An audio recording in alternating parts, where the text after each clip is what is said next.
have had 50 years of military rule, and during this 50 years, our education system has tottered. It has tottered badly. At one time, Burma was the country with the best education system in Southeast Asia. Our standards were very high, respected the world over. Once the military regime had taken over, the lights went out one by one. The education system got worse and worse for two main reasons. One was that the government was no longer accountable to the people.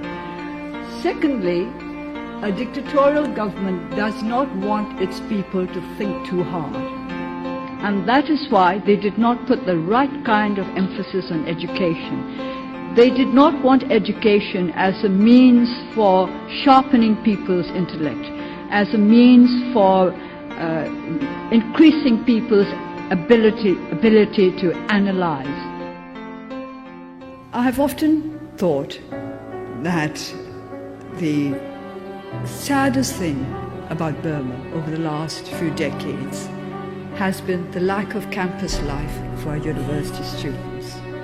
Campus life means a life in which young people can create their own world or make the world their own. They have the freedom and the facilities to do so. Our young people in Burma have not had this freedom for the last few decades. University life has been shattered. Our young people have not known campus life for decades.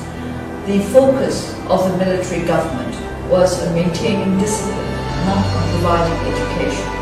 Young people gathering at a university campus were considered dangerous. They were looked upon as would-be demonstrators, young troublemakers who would demand the fall of a government. Of course, young people like to voice their opinions and also to oppose what governments do if they think that governments are not doing what they should be doing. But to try to destroy campus life in order to keep our young people fast is to destroy the future of the country. There are no residential universities in Burma. Added to this, hostels are not allowed to be built within the vicinity of universities.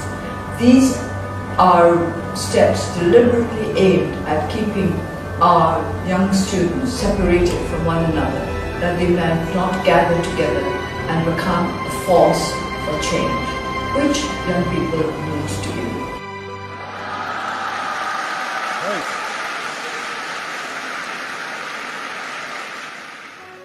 It was here at this school where opposition to colonial rule first took hold.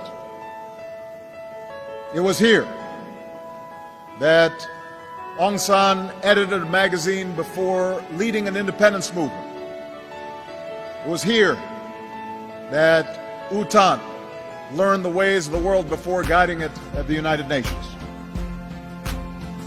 Here scholarship thrived during the last century, and students demanded their basic human rights. Education is the foundation of human dignity.